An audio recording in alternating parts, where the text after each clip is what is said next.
So you're selling a product on Amazon, and this product has variations, whether that's colors, different sizes, different designs, or whatever, and you're wondering, what is the best way to advertise these variations with Amazon PPC? Should we advertise all of them? Is that worth our time? Should we just choose one or two? How do we know which ones to choose if only a few? And if we're advertising all of them, what's the best way to structure so they don't compete with each other?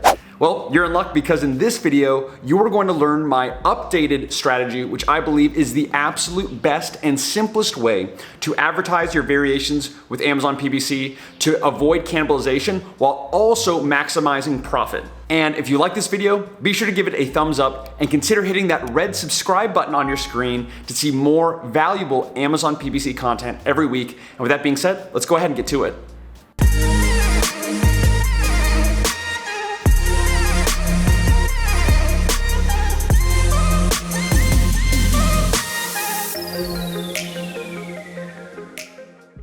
To keep things simple, let's say that you're selling a t-shirt on Amazon, and this t-shirt comes in 3 different colors. You have green, blue, and purple. So the first thing that you're going to do is to go to your business reports and look at the unit session percentage rate for each of those SKUs or those variations to find which has the highest.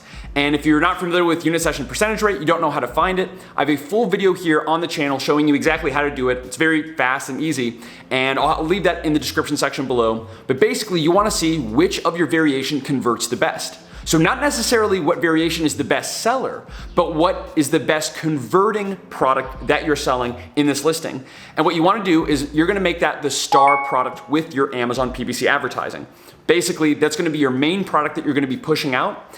And as a quick side story, what we did recently is we did this exact same process with all of our products. And for one of our best-selling products, we found that the one product that we were pushing the most was getting the most sales, but there's a close second variation that was getting quite a few sales, but it was converting way better. So what did we do? We switched out basically that variation that was converting better, but we weren't really pushing that hard.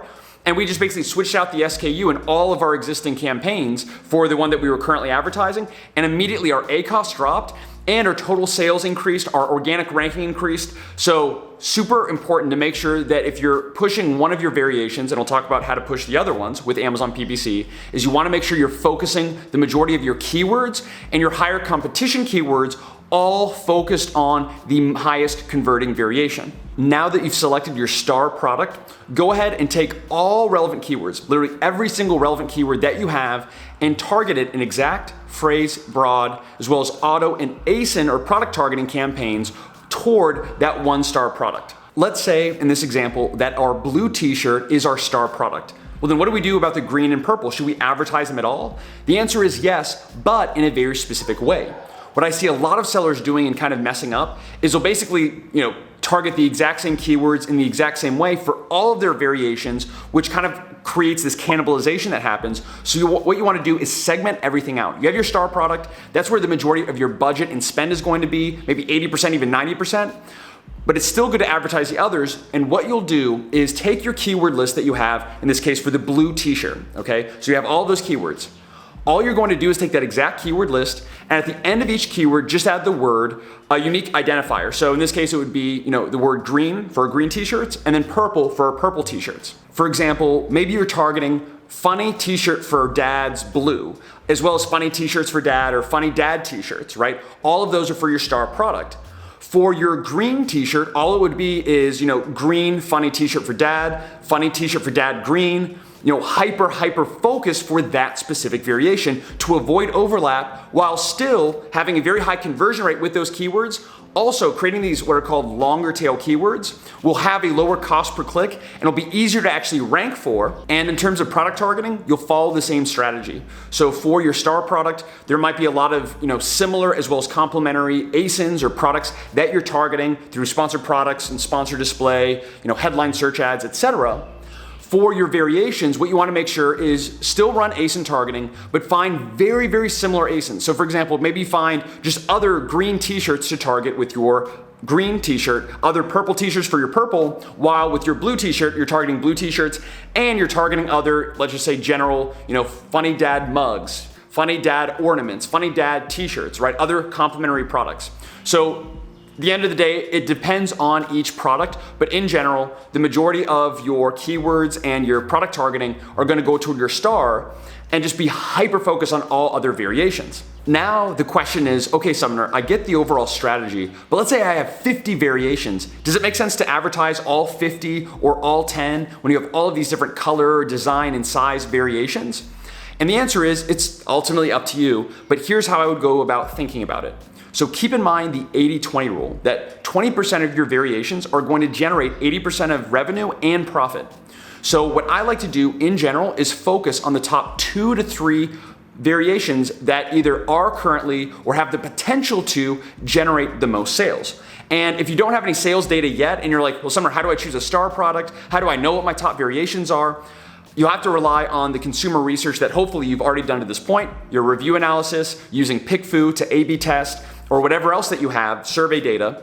You'll want to kind of use that to ultimately decide beforehand, and then after 6 months or so, look back at your data to find if your predictions were correct in terms of, oh, we thought the green was going to be the best seller, but actually it was the blue, or vice versa. So advertise your top 2 to 3 variations, and if you have more, look at how much time it took you to create campaigns for each of those products, and then think, okay, let's say it takes 2 hours per product, and your time is worth $100 an hour. That's $200 worth of time you're going to put into each variation to advertise. Is there a good likelihood that you're going to see $200 or more in profit from the extra effort? If it feels unlikely that's going to happen, or you have data that suggests that that will be unlikely, then it is literally not worth your time to set it up. If you're not really sure and you have the time, go ahead and do it, because in general, it is better to have more highly targeted campaigns set up, because number one, it's going to help you generate more direct sales, but also, especially this year, it is absolutely going to help you increase in rank, even for those long tail keywords that don't get a ton of traction. Super easy to rank for those, and even when you scoop up a few additional sales per year for each keyword, and you do that with 100 keywords, it really adds up. Now, the last important point that I'll make about variations, and this is a big way that my strategy has changed from last year, and that is what I used to do is I would have my star product in its own set of campaigns, so its own exact campaigns, phrase campaigns, product targeting campaigns, all of that, and then I would have all of my other variations that are obviously lower sales volume because I'm not pushing them as hard, all into one campaign. What I'd recommend doing for best results is to keep everything separate. And yes, this is a little bit more work, and when you go into your campaign manager, you'll see a lot more campaigns and it's a lot more kind of broken out, but this is gonna give you the most control. And I've also found, basically, if you're to have 100 keywords all in one campaign versus, for example, those keywords broken out into 10 different campaigns, and divided evenly across, that those 10 campaigns, even with the same amount of keywords, and the exact same bid per keyword, I found that breaking out campaigns as much as you can, within reason, ultimately improves overall performance. Keyword ranking, I've seen my ACoS go down. Doesn't really make sense to why that would be the case because of the same bid and the same keywords, but I found much better results, and it gives you more control over each product or each variation when everything is broken out. So going back to the t-shirt example, you would have your star product, your blue t-shirt, has its own set of campaigns. Your green t-shirt, also its own set of campaigns. The purple, also in its own set of campaigns. Not multiple ad groups in one campaign, but all broken out into their own campaigns, if that makes sense. And again, the reason for doing that is I have found by far it is better for results, but it's your business, it's up to you.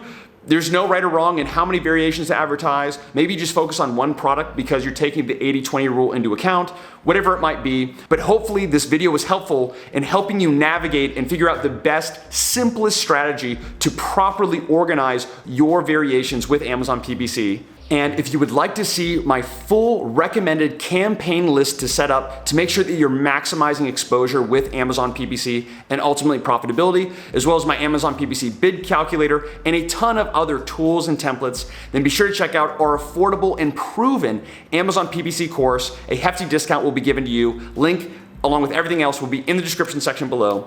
And hope you found this video valuable. As always, thank you so much for your support. God bless. Wishing nothing but the best for you and your business. And I look forward to seeing you in future videos.